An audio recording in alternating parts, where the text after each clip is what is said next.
Okay, so I'm just going to have some personal reflections on certification. This is as a result of having seen a number of certification programs evolve. Some of them grow, some of them disappear, some of them change over time. It's not comments about one particular program of certification, so I'm sure that for every single thing I'm going to say, somebody will say that does not apply to me. Of course, not everything will apply to everybody. I had hoped that the screen was going to be a bit bigger, so I'm sorry for those of you that are sitting a bit further back. But I think for a number of certification programs I've seen, the content of the sustainability standards isn't sustainability. It still is environment plus. When I've shadowed some of the auditors, I have seen them that despite having 60% of the questions about environment and 40% about socioeconomic, the auditors are qualified on environmental issues, not on socioeconomic issues, and the amount of time they spend asking questions about the environment is disproportionately high to the amount of time they spend asking questions about socioeconomic issues. We still have an issue of performance or process and what it is that we are trying to measure here. Are we measuring that organizations improve over time, or are we measuring there is a minimum baseline assessment? And I still think that we haven't quite resolved which one it is, because it makes sense to have both. But I think people are trying to get away with murder in terms of saying, well, when you try to push me on one, I say I'm about the other one and the other way around, okay? I see many certification programs are not necessarily promoting regular continuous improvement. Even when the certification, the standards themselves say that you'll need to improve year on year and you'll have an action plan and next time you'll have improved the plan, I've seen auditors go in and say to the company, what improvement have you made on the action plan? And the company say to the auditor, oh, I don't remember an action plan. Show me what I said last year I was going to do and I'll tell you whether it improved or not. That doesn't necessarily show a certain amount of ownership. They've made some of those improvements, but they've made them not thanks to certification, they've made them through all sorts of other processes. I see certification programs that don't plan and review the next round of criteria often enough.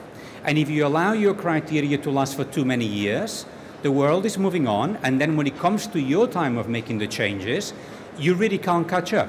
Okay, so if you see criteria basically not changing every 3 or 4 years, it means that certification program is going to be behind, lagging behind in time. So I mentioned meaningful improvement plans, and then some of the certification programs themselves do not deliver to the current standard. Okay, they allow companies to, they're much more lenient with some of the criteria that would be harder. The standard says you will provide evidence on kilowatt hours or something that will be measurable and tangible. And when it comes to the auditor going there, they say, well, we understand that's pretty difficult to do, so we'll let you off. I think we need fair and more consistent scoring. I've seen auditors score differently despite using the same standard. I've seen quality of audits not being particularly strong, and I think some of the top level awards are not particularly worth it. If I look at the certification program where 40–50% of the businesses are getting gold, gold by definition doesn't mean 50% of the businesses. Gold means very few people will get it, okay? So it probably means you have not upgraded your criteria very often, okay? I understand that some of you will say, well, if I don't give gold, if I go to somewhere and I've changed the criteria and I've improved the standard, I've increased the standards, and then some companies are likely to drop from gold to silver, then they'll threaten with leaving. And therefore, that really hurts my business. I think, therefore, the assessors need better training, to be trained not just on their specialism, but on a variety of areas. We probably need to raise some of the technical assistance, and I understand there are conflicts of interest between providing technical assistance and then auditing these organizations. And I've seen some examples of, certification programs doing that pretty well and actually not having that conflict of interest, and some others struggling a bit more. And I suppose I would finish by saying I think that we probably need better marketing of the companies that have achieved certain standards, but I guess that would be expected of me. So in summary, and I know I'm running out of time, I see many of the certification programs are not financially viable. I have a lot of admiration for the certification programs that can pay their own bills, okay? And very few of them can do that. I see that many of the certification programs at the moment do not deliver sufficient benefits to the companies that are certified, and so companies are certified for reasons other than what they learn through certification. Certification gives you two benefits: improved management and improved marketing. And I'm not exactly sure which one of the two they're getting from the certification program. I think probably the rest of them will be covered by the panel later on. So I'll hand over to Søren. Thanks very much indeed, Xavier.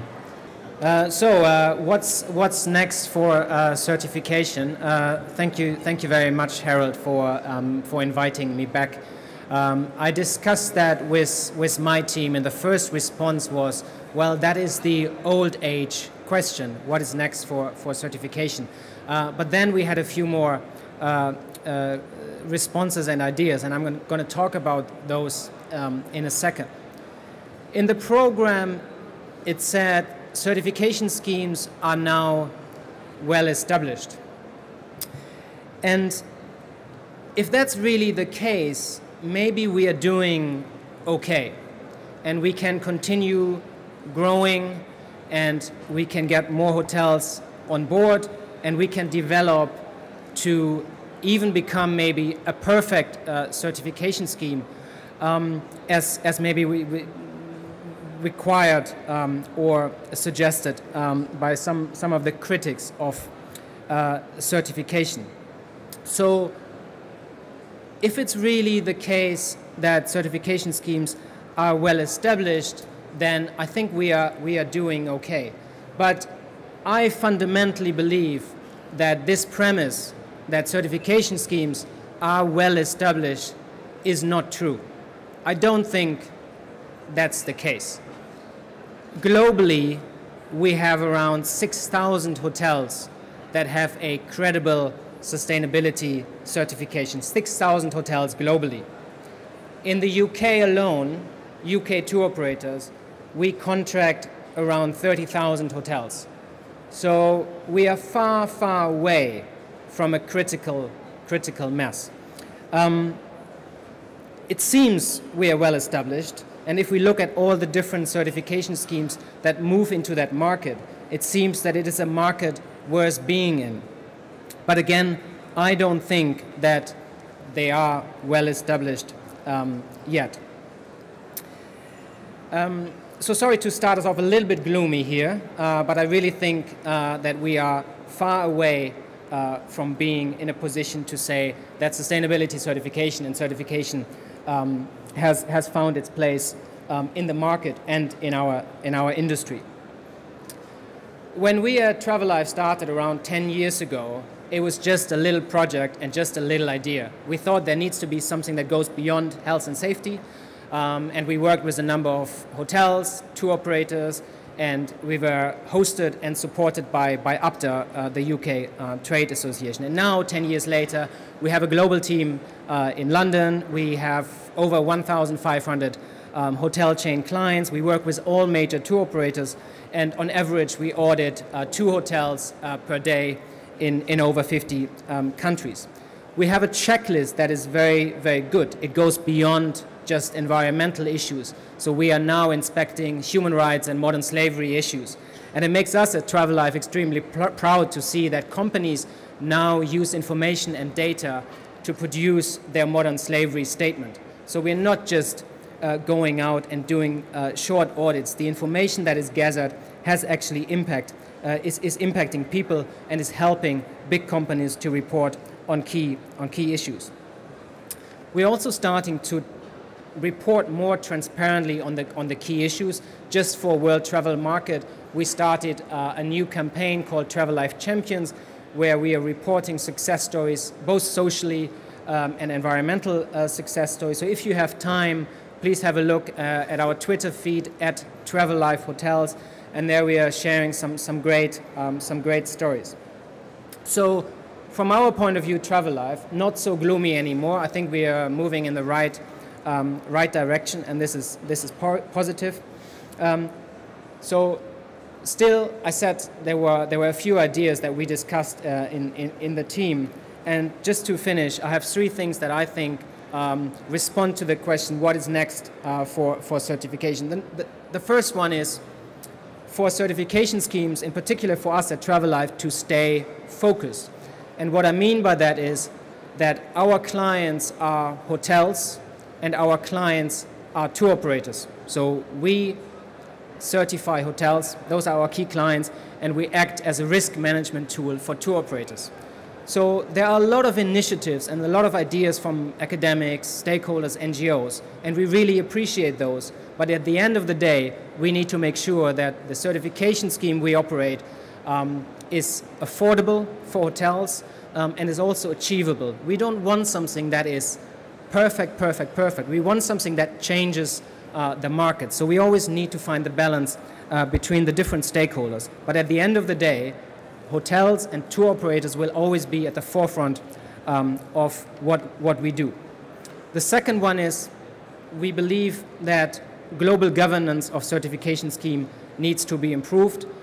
We have long been a member of the Global Sustainable Tourism Council, and we believe that it's now the time that they are changing for the better. There are some great initiatives happening that help us to separate the good from the bad certification scheme. So we're very hopeful that the work the GSTC is undertaking at the moment will help to avoid greenwashing going forward. And the last point is we need to increase pressure. As I said earlier, I don't think there's a critical mass yet. And it is tour operators, it's OTAs, it's hotel chains that need to step up their game. So as I said, 6,000 hotels certified globally, that is not enough. We need more tour operators such as TUI and Thomas Cook, to name just a few, that really put their weight behind certification. And that will really help us to grow and then be hopefully at the end truly established. So at the moment, we are just an add-on. So there's a star rating, and there are quality ratings, and there's health and safety. And then if we're lucky, there's also a sustainability certificate.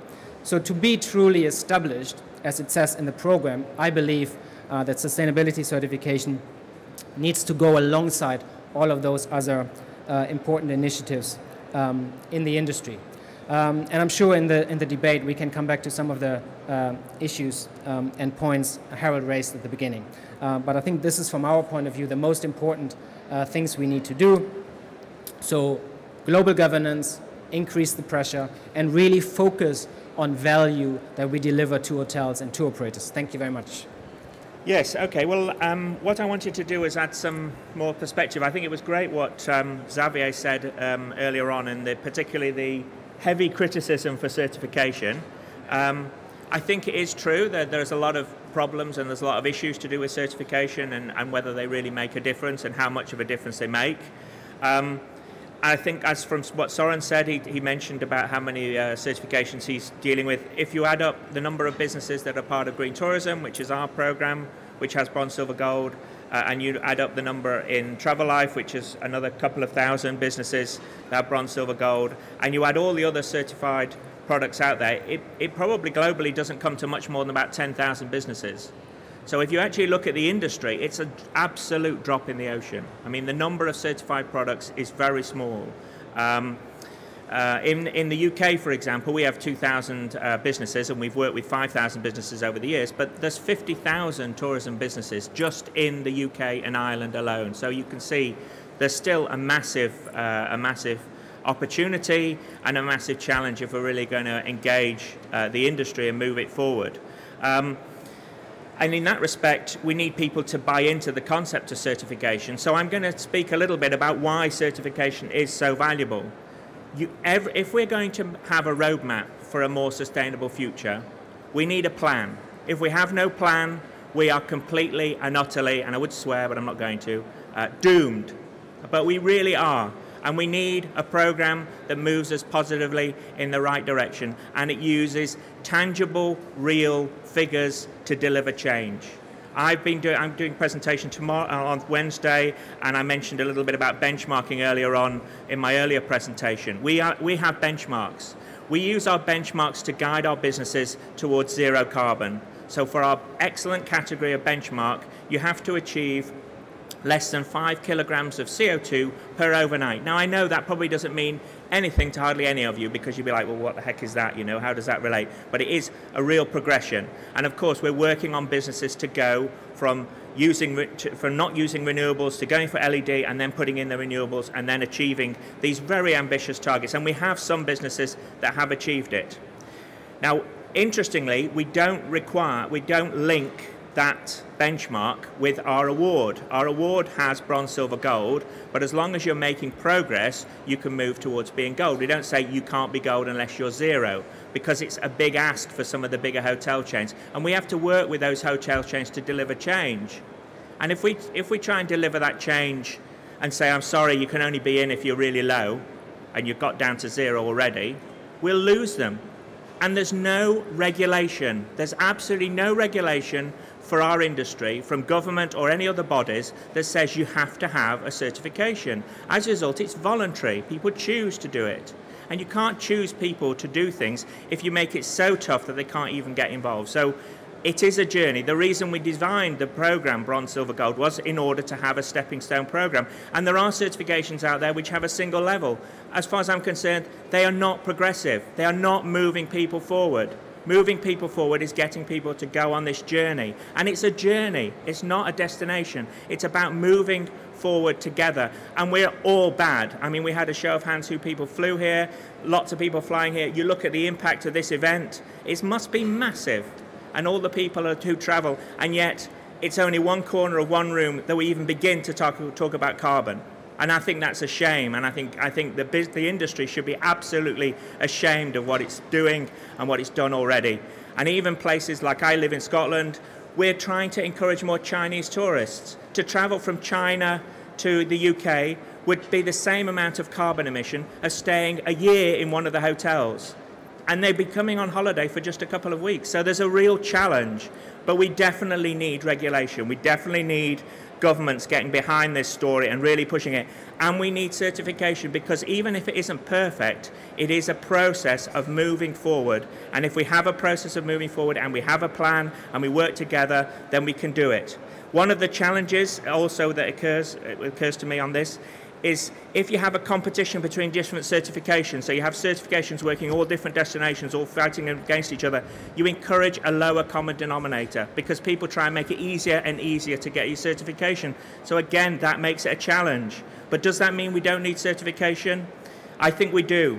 But where certification needs to move forward, we need to tell stories. We have a certificate that has bronze, silver or gold, and I think that has worked to some extent over the last 10 years or so. But we need to tell those stories better, to engage with people about meaningful change. I talked earlier just now about benchmarking. There are some tools out there, because the consumer's interested, they want to know the carbon footprint of their holiday. They work their carbon footprint out by going to choose a hotel, and it takes a figure from a benchmark, and from that benchmark works out what the emission of that hotel is.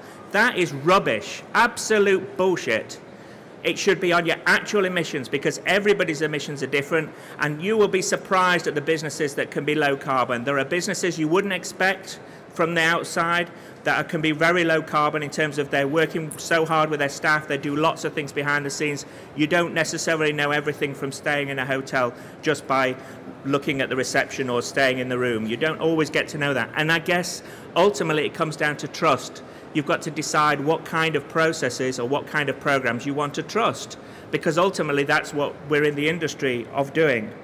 So I think those are the things I really wanted to highlight. The next step, I think, like I said, we want to tell stories more. I think certification is incredibly boring. I think we've got to change that, because certification, you know, we're not going to go anywhere if everyone just wants to have a badge for it. But I do think there are ways we can use badges to really move people forward. And that is really what I'm coming down to, is we don't need just another label or just another certification or more working together. And GSTC, to be honest, I don't think it's that relevant in our industry. It doesn't have any influence on the marketing side of things. And unfortunately, at the moment, it doesn't have the knowledge base that can really improve us as a certification program, so I don't see what it's got to do with helping to move the industry forward as a whole. I think it's very much a top-down system, and I think we need bottom-up change. And that bottom-up change is about having a movement, and it's about people. There's a super stand here just talking about the water issues and the fact that you can have your own water bottle, which has got its own carbon filter. You can travel anywhere you like in the world. You only ever need one bottle more for the rest of your life. I've got a bottle I bought today. I'm ashamed of it now, so I'm going to make sure I get a bottle like that and continue. And if we do that, we'll make a difference. But you know what's really embarrassing? Just a Drop, who are here sponsoring the conference, wouldn't have let them sell the bottles because they don't necessarily get the whole story, and I think that's a shame as well. Thank you. It wouldn't be a sustainability discussion if you didn't have some doom and gloom before the happy positive talk. So very good points, and I'm going to basically reiterate what my colleagues said, but with a little bit of different perspective. On essentially what we're here talking about is why has certification not advanced, proliferated, and improved the way we all want it to? So I'm going to talk about 3 structural issues or problems and what's next in each of these. And again, I think there's also a lot of jumbling of issues, and we need to clarify what's important and appropriate for what. The marketing piece, I think we'll talk about in the conversation, because my amigazo Xavier will also talk a lot better about what you can do to market better. He's diving into that. But on the 3, the first, the policy push, whether it's market-based policies or regulatory policies from governments to say, I'm going to request, incentivize, or require that businesses that I either have in my country, have in my destination, or that I procure will then have a sustainability certification. Now, the GSTC may be not good for marketing, but that's a body that has the breadth, has the clout, and now has made the inroads to go knock on the doors every day of governments and countries and of big business and say, you should push more certification in this way. And that's what they're doing. That's what they're doing every day, and they're starting to make inroads. Look at what they've done in Indonesia, the talks they're having with Royal Caribbean, with TUI. And so now we have a body that's working toward that. That's what next is pay attention to what they're doing on the policy work on both governments and market. Second, the gap between certified and non-certified. So we have less than 10%, 5%, maybe even less than 1% of the hotels in the world that are green certified. How do we engage the other 90? How do we get them to take those first steps? What if you say, you know what, I need to get in shape. I want to get fit. And then the only option when you say, yes, I want to get fit, is to go do a triathlon. You go to the track the first day, about to jog, and you have all these triathletes who say, hey, I'm glad you're here. We're going to run 20 kilometers. Tomorrow morning, we're going to go for a swim at 6 in the morning. Then we're going to buy a bike. It's going to be expensive, but you'll pay you back in 2 years. What do you feel like? Now, if you say, hey, I just wanted to go jog. I just wanted to get in shape. I just wanted to take the first steps. So those hotels that are not green certified, it's daunting. Asking them to get a certification is essentially like asking them to run a triathlon. 100 different criteria, achieving a basic level, and all or nothing. Even if there's varying levels of metallic bling, it's still a premise of you have to work toward an achievement. So we need other solutions in the industry to support and complement certification, to make it enabling to go after the first step. That's one of the things that we do in our initiatives in our industry. We have, on the quantitative side, the largest benchmarking initiative of energy, water, and carbon for hotels, the Cornell Hotel Sustainability Benchmarking Index, where we publish every year, freely available for everyone, by market and by segment, the range of benchmarks. Now, yes, if you're going to take some of the benchmarks and use them to carbon offset, that's another debate. But for the binning, some can at least just benchmark. And then they can benchmark for a very small fee, just for the sake of benchmarking. Then on the qualitative, we have the Green Lodging Trends Report. Every year, we put out a report where any hotel can go in and benchmark themselves on 100 different practices and not score, not publicly rate, but give them the first step to say, hey, how am I doing against the best practices, and how am I doing against my peers? Because we know we have a psyche of benchmarking in the industry. So if you can tell a hotel within the world, your country, and your market, 70% of the properties in your comp set are doing this and you're not, then we can help them to understand what things they should be doing. As well, we give a little positivity because they can see the things they're doing that they might not have seen. And so we partner with certifications like Travel Life to say, hey, here's a good way to get the discussion going, get hotels engaged. Then as they get jogging, they get a little more fit, then they can go talk about a triathlon. And then finally, if you take nothing else away from this conversation, the biggest other issue had been leadership among the industry to step forward and say, I'm going to get certified because certification is important. Last week, Marriott released their 2025 goals, the Surrey 360 platform. Of these goals, one of them says, all of our hotels will have a sustainability certification by 2025. So the largest hotel company in the world just released 4 days ago that all of their hotels are going to get a sustainability certification in 8 years. That's a game changer, and that's going to change everything. The question then is, are we in the sustainable tourism community going to take the crabs in a bucket approach and start picking away at the negative about it, or use this opportunity to get more competitive, get stronger in our dialogue, in our marketing, and really help use this to advance and make certification stronger and have a much better conversation in 3 years about the successes than the failures. Thank you. Who wants to ask the first question? Well, thank you. It was a really interesting discussion, a lot of passion I can see. So it always comes down to the point of what can I actually do with a certificate, right? I mean, what value is it going to add as I'm managing a hotel or so? Can I market this? Where's the real added value for it?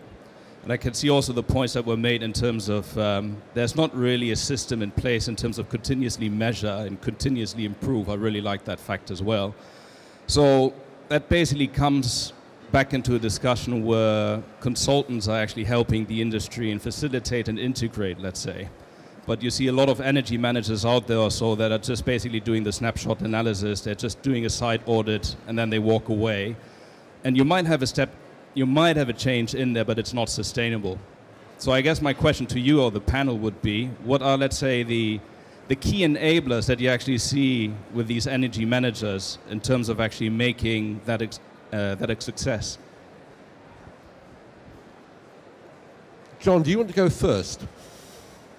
I mean, it seems to be one obvious way, and some hotel groups are doing this, is that they are putting cost-saving targets into the KPIs for the engineers in the hotels.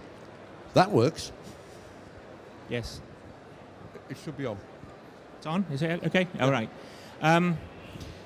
Yeah, I think there's a need, and obviously as we work with these carbon figures, to be able to present what it means to the consumer. I think that's probably one of the main drivers, is to actually have the metrics presented better, presented in a way that consumers can really engage with, that the engineers can use as a tool. I think it's quite important that those carbon metrics are in such a way as to drive change. So, for example, our process, which is slightly different to the HMI, CMI, the ITB process of calculation, one of the things that we did as a bit of a difference, because we felt it was important for our members, was using the carbon emissions for the actual electricity supplier that you buy your energy from. Now, at the moment, they just use general figures and they don't use specific figures for supplier. That doesn't drive positive change towards choosing greener electricity suppliers. So there's those sorts of things that need to be done. I think there's a dialogue that needs to happen globally better. I think maybe we're guilty in some respects of doing what we do in the UK and Ireland and being a bit of an island ourselves, doing our own thing. Maybe it's part of being British. I don't know, what with Brexit and everything. But I think we do need to have better, stronger dialogue. I know Soren and Eric, and we do talk to each other, but only at these sorts of events, so not as often. Not enough. No, not enough. So there's that side of things. In terms of energy managers, they get the issue, they get the story, but there's a lot of hotels that don't have energy managers. There's a lot of hotels that have absolutely no understanding of their energy bills at all. We work with lots of small operators, but even relatively larger operators, the Best Westerns, which is quite a big brand here in the UK, a lot of 50-bedroom, 100-bedroom hotels, and they don't really know what their energy consumption is. And when you talk to them about carbon footprints and things like that, they just, their eyes go to heaven, and they just don't know where you're coming from. So we've got to make it simple. I mean, we use a 5-step approach to working out carbon figures so that anyone could do it. And I think one thing that's missing, and I think this is something that we maybe try and develop, would be to get everyone to do it. We work with bed and breakfast. If you're a homeowner, you have an energy bill. Why don't you know what your carbon footprint is? Why don't you know how much carbon it is for every night you stay? You don't. You know your miles per gallon for your car, but you have no bloody idea how much energy you use at home. So why don't we have those sorts of tools? John, do you think that before I... Sorry. While I'm still alive, let's put it that way, do you think I might finally be able to find out which hotels in a particular place is the most carbon efficient? I think we have to do it. I think we're going to try and tell that story. Now, up until that point, up until now, it's been up to our businesses to tell it. We have a carbon certificate that you can look at the tech behind it and see what energy consumption is. But I do think we probably have to get to that next step and actually share it. No. Now, the difficulty is whether or not we are obliged under things like the freedom of information or the protection of information to be able to release that information. So that's the only thing that could be a barrier for us, is they may not give us the permission to share it. And that's a difficulty that the whole industry faces. But Xavier, do you think, you're a lot younger than me, so it might happen in your lifetime, but do you think we'll ever get to a position where the hotels are competing to see who's got the lowest carbon per night? No, I don't think so. But I mean, and also, Jonathan is making a good argument here, but actually the majority of sustainability certification programs accredited by GSTC do not request hotels to provide water consumption per guest per night or energy consumption per guest per night. Don't assume that because Jonathan has a good story to tell, this is representative of the sector. Just to check that, Xavier, you're not suggesting that Jonathan is just telling a story? No, I'm saying that what Jonathan is explaining is not representative of what's happening out there. Sure. But what it does is demonstrate that that can be done. Of course. Does anybody else on the panel want to comment? Eric, I'll pass it back. I just want to go back to the question about energy management from the consulting standpoint. If we get into the hardcore, what is going to, the energy manager comes in, recommends a lot of changes. You have to follow the money. And that's what we haven't been doing in the industry, is following the money. So first off, the energy manager, the big ones are going to require capital expenditures, CapEx, right? Which requires the owner of the building to invest. And the owner of the building doesn't want to invest their money, especially when they can make more other places. Or, for example, they say, well, you can change out your light bulbs and it's going to give you a 3-year payback. And they say, yeah, but this hotel's slated for renovation 5 years. So we're going to go ahead and just hold off on any kind of CapEx until 5 years when it's renovated, or I'm selling the building in 3 years, so why would I put my money into it? So those kind of things we haven't really engaged the ownership of the building in. And as well, the financing structures weren't there, but they're starting to be there. Because if you're independently owned and operated, how do you have the money to change out your chiller before the end of life?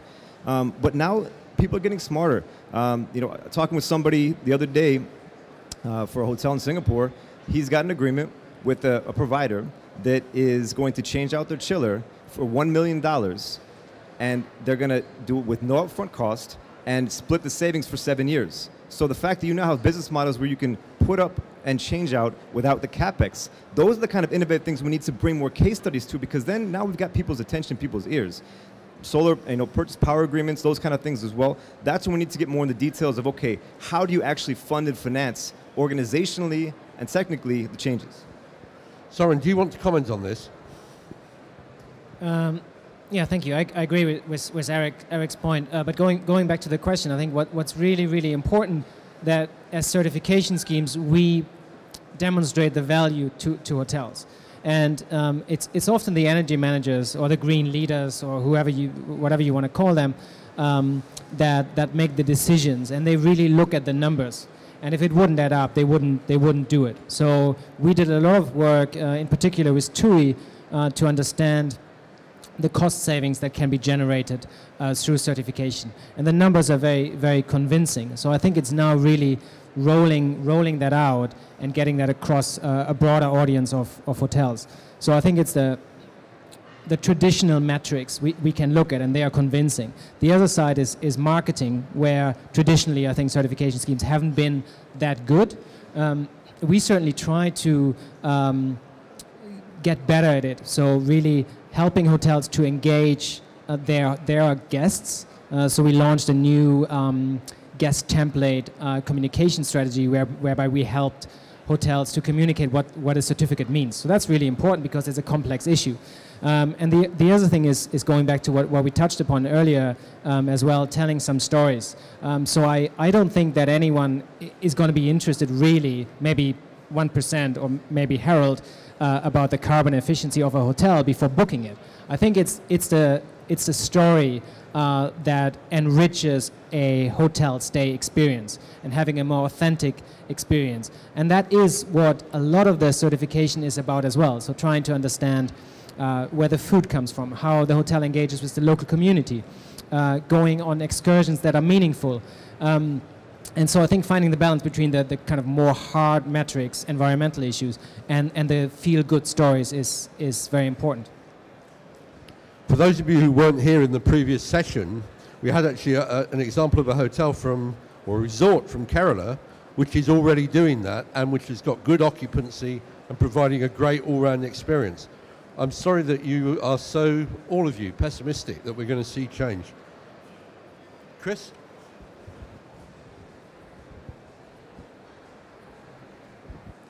I think you're all doing a fantastic job. And I think everybody here cares about the process that we all need to become more sustainable. Us, just us, and not everybody else. So, therefore, my question to you is, you need to expand the market. Are you going to be lobbying governments and getting and forcing change? Because I'll sign now.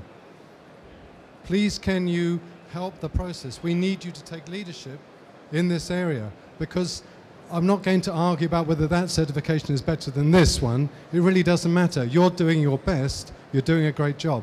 We're all doing our best, but it's not enough. So how are we going to progress things? We need you, with your brands, to take leadership, take it to government, and argue the case.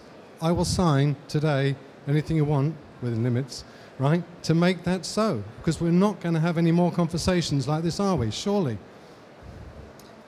Thank you. Okay, if I start and then I hand over to you, Xavier. Absolutely agreed. Eric touched on the GSTC, which I think is an interesting vehicle to do that. In the case of TravelLife, we are owned and operated by Upturn, which is the largest trade association here, which in a way is a unique place to do that. So whatever information we get out of our certification operations, we pass that information on to Upturn, and we really use Upturn as a trade association to lobby destination governments, and I think that's a very powerful tool to do so. One example from Greece, which is very encouraging, is last year they started implementing sustainability certification as part of their star rating. So this is a really easy step. So if destination governments across the world would require hotels to have a sustainability certificate as part of the star rating, that's a very easy mechanism. So things like that can be very powerful. So I think that's really important that we here in the UK and Upturn, together with TravelLife, do that, and we will certainly do so. Xavier. I think we need to find a way that when UNWTO and governments talk about what is success in tourism, they do not use number of international arrivals and total expenditure. Because essentially, turnover is vanity and profit is sanity, and all they're talking about is turnover. It's just volume. It's not profit margins. And profit margins include the benefit you have for the destination overall, economic, social, environmental. No, some of them, no, we're doing some.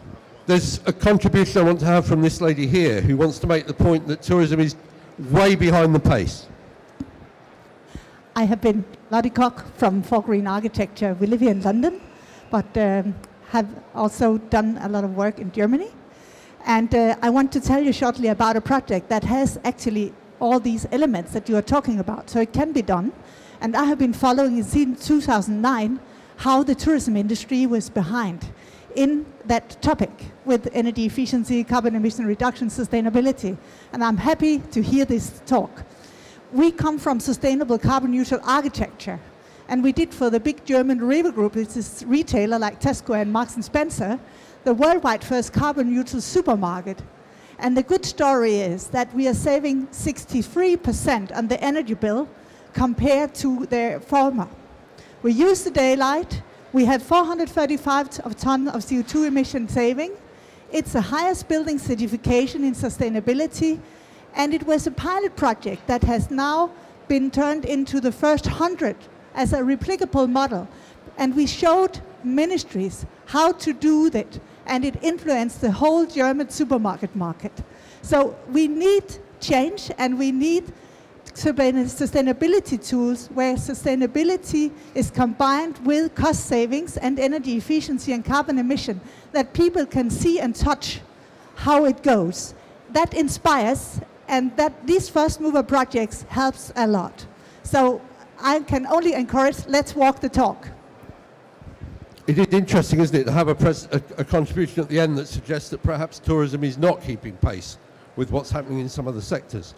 Do you each want to have a final concluding sentence? Eric?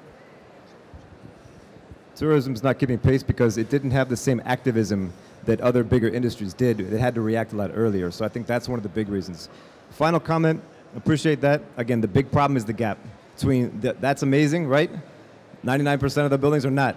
So how do we move everybody along? How do we, get it going? And my final contribution to this is, a lot of familiar faces here. I'd love to see the new people for the first time. Is that my cousin over there? No. So, but I'm saying you have to get people, and we have to bring the rest of the room over here. Otherwise, we're all going under. So the way I like to think about it is sustainability. Everybody speaks a second language. Speak a little more, speak a little less. Some people learn the alphabet, but nobody's fluent. Maybe our children will be. And we need to just have everybody talk about it more and be more inclusive to get people to just talk about it. And that's the most important thing so we can get more people to the table. John. Great. Yeah, I would echo those in terms of a movement. Like I said before, that's how we really how we're going to deliver change. There are movements out there doing single issue things. They're just not working together as well as they should, and they're not bringing it together. And most of them don't really recognize the value of certification, and that's a shame because I think certification has a massive role to play. In terms of governments, which was highlighted earlier, looking for governments to show leadership means actually looking for people to show leadership, because governments only follow people. It's more and more that way, and therefore it's up to us, it's up to people to make the difference, it's up to people to tell the stories, and it's up to people to follow these things and use and try and make these complicated things like carbon into things that people can buy into. The point that was raised about the new buildings and how green they can be, yes, we have great businesses that have done that. We've got the Siemens, the Crystal, which if you go and get the air elements, you go over the top of that. That's got heat pumps and really low energy. It's under 100 kilowatt hours per square meter, which if you know your performance of buildings is really, really low. So that's great. Oh, so you want me to move? Okay. What was I going to say as a final point? Okay, doesn't matter. Zoran. Talk to me personally. Zoran. Okay, very quick. I'm quite hopeful. So we have come a long way and we made some progress. I just want to encourage everyone to help us increase and reach a critical mass. So let's have, I would be very happy if we would have 10%, 20% of all hotels that are doing okay and are doing a good job in sustainability, instead of having just 1% that are super sustainable and super ethical. So I just want to let's be not too ambitious and let's not destroy the progress we have made so far. Okay, just 2 words. On business-to-business marketing, we need sustainable supply chain management. The work that tour operators are doing, for example, in requiring sustainability from their suppliers is essential. On business-to-consumer marketing, the eco-label means nothing. The eco-label means you can trust the storytelling I will give you afterwards. And what we're failing to do is understanding that just by giving the eco-label, the market doesn't get turned on. That's just the facts. Now you need to sell it to me. You need to explain why it is there.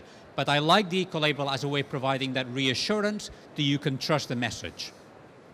The trouble is, Xavier, many people don't trust the eco-labels. Well, that's a different story, and we can work in parallel. But one problem that I see is that a number of businesses that could do quite well out of this, they get the eco-label and they expect that once I'm certified, Jonathan will not only teach me how to be more environmentally friendly, but also he will do all the marketing for me. Frankly, that's unreasonable. No, it is. That leads on very nicely, Xavier, into the next session, which is on engaging the consumer. So thank you for that. Can we thank the panel in the usual way?